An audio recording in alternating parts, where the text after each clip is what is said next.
오늘은 빠르게 2025년 12월에 개봉하는 외국 영화를 추천드리도록 하겠습니다. 2023년 팬들의 엄청난 기대 속에 개봉했던 작품 영화 프레디의 피자 가게.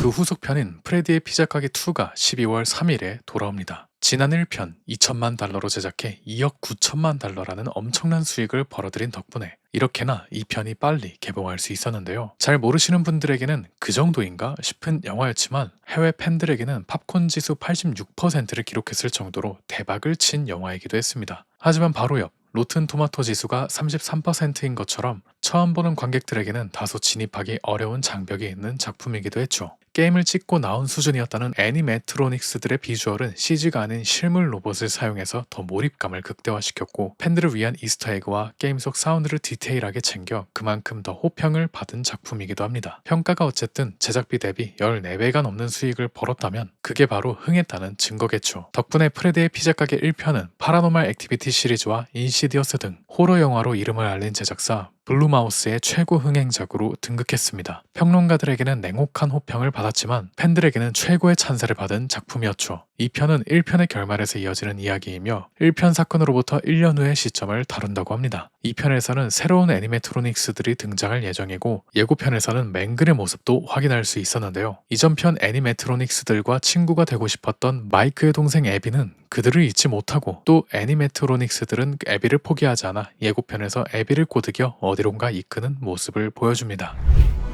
Can any of you hear me? Abby, help us. Come find us. I will show you the way. 결국 마이크는 다시 한번 그들과 엮이게 되겠죠. 이번 무대는 프레디의 피자 가게라는 제한된 공간에서만 진행되는 것이 아닌 그들이 밖으로 나왔다는 새로운 전개를 보여주며 진행된다고 합니다. 또 전편의 핵심 빌런이었던 윌리엄 애프튼까지 다시 등장한다는 것을 예고편을 통해 확인할 수 있었죠. 과연 이번에는 평론가들의 마음까지 사로잡을 수 있을지. 다음은 12월 10일에 개봉 예정인 더 러닝맨입니다. 스티븐 킹의 소설 러닝맨을 영화화한 작품으로 파라마운트 피처스가 제작을 맡았습니다. For the next 30 days, everyone in the country is trying to murder me. And that's crazy, right? 새벽의 황당한 저주와 베이비 드라이버로도 유명한 감독 에드가 라이트가 감독을 맡은 작품이기도 한데요. 주인공 벤 리처드의 역할은 탑건 매버릭과 히트맨으로 이름을 알린 배우 글렌 파월이라고 합니다. 더 러닝맨은 모든 것이 거대 독점 기업 네트워크에 의해 통제되는 디스토피아 미래 사회라는 배경에서 주인공 벤 리처드가 딸의 약값을 마련하기 위해 댄 길리언이라는 인물이 제작한 서바이벌 게임 더 러닝맨에 참여한다는 내용으로 우승자는 10억 달러라는 거금을 가지게 됩니다. People on these games never come back. We have no choice. We need money for a doctor now. Welcome to the Running Man.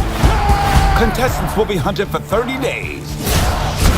Anyone can kill you. Survive, and you will walk away with $1 billion. Weapons, an ID, and a disguise.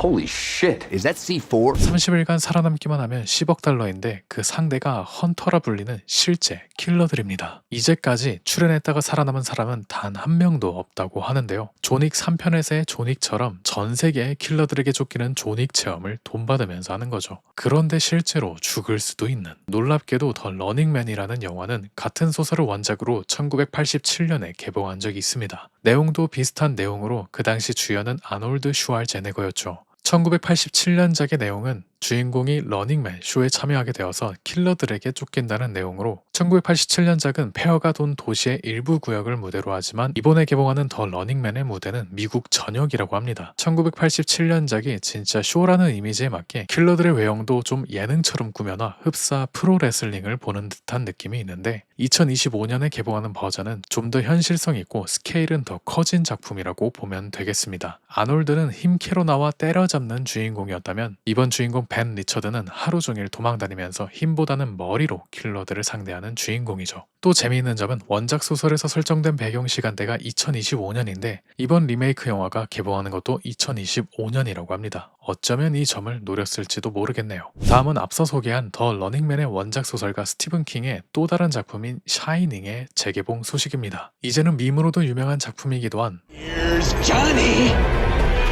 I'm coming down.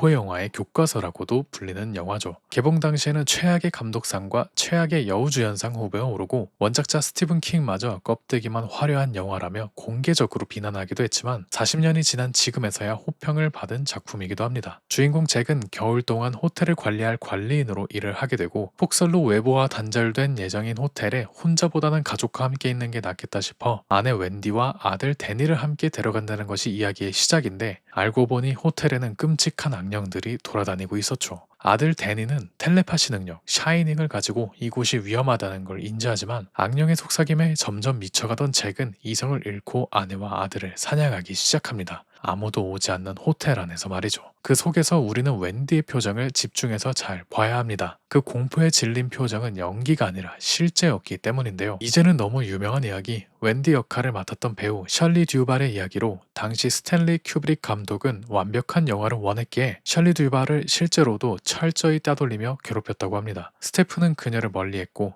야구 방망이를 휘두르며 뒷걸음질을 치는 장면은 127번이나 재촬영을 강행하면서 기네스에 올랐다고도 하죠. 셜리 듀발은 극심한 스트레스로 탈모와 탈수 증세까지 겪으며 고통을 호소했고 그 영향으로 영화에는 연기로 인한 공포가 아닌 셜리 듀발의 진짜 공포가 담겼다고 하는데요. 아이러니하게도 감독의 의도가 맞아 떨어졌지만 결코 이런 일은 또 일어나서 안 된다고 생각합니다. 배우의 뼈를 깎는 고통과 눈물로 완성된 명작 샤이닝의 재개봉은 12월 10일로 확정되었습니다. 다음은 가장 뜨거운 관심을 받고 있는 작품 아바타 불과 제입니다.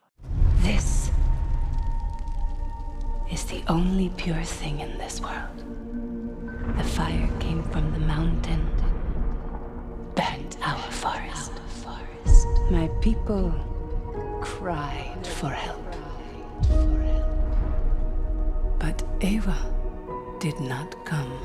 개봉 일자는 12월 17일로 북미보다 2일 빠른 전 세계에서 한국이 제일 빨리 개봉합니다. 3시간 17분이라는 역대 최장 러닝타임을 가지고 말이죠. 이전 1편과 2편에서는 크게 인간 대 나비족이라는 대립 구조를 보여주었지만 이번 3편 불과제에서는 새로운 부족 불의 부족이 나타나면서 제이크 설리의 가족을 위협하는 나비족 대 나비족 구도를 보여줄 것으로 예상됩니다. 재미있는 점은 2편에서 3편이 개봉하기까지 약 3년이라는 시간이 소요되었지만 2편과 3편은 끊지 않고 동시에 촬영을 했다고 합니다. 제임스 카메론 감독이 말하길 넷플릭스 시리즈 기묘한 이야기의 아역들이 시즌이 지날수록 폭풍 성장을 하는 것을 보고 우리는 그렇게 되면 망한다 라는 말과 함께 아바타 2편부터 출연해 핵심 역할을 할 것으로 생각되는 스파이더 역할의 배우 잭 챔피언의 폭풍 성장을 두려워해 2편이 끝나자마자 3편을 촬영했다고 합니다. 또 1편과 2편에서는 제이크 설리의 내레이션이 들어가죠.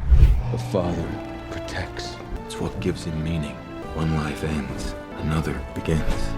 말 그대로 제이크 설리의 시점에서 보는 영화이기도 했습니다. 그러나 3편부터는 설리의 아들 로아크의 내레이션이 들어간다고 합니다. 이는 세대 교체를 의미하며 어쩌면 후에 제이크 설리의 죽음으로 이어지는 것이 아닌가 하는 루머도 존재합니다. 우리는 예고편에서 크게 에이와를 배신했다고 하는 불의 부족과 설리 가족을 받아들여준 물의 부족의 대립을 볼 수 있었고 2편에서 살아남아 불의 부족에 붙어서 뭔가 꿍꿍이를 꾸미는 쿼리치의 모습도 볼 수 있었습니다. 그리고 드디어 제이크 설리가 다시 한번 토르크막토와 교감하는 장면도 확인할 수 있었죠. 전체적인 분위기는 2편과 흡사하지만 더 넓어진 세계관과 더 발전한 기술력으로 다시 한번 우리의 눈을 호강시켜줄 것으로 보이니 12월 17일 아바타 불과제 꼭 감상해보시는 걸 추천드립니다. 오늘 영상은 여기서 마치겠습니다. 시청해주셔서 감사합니다.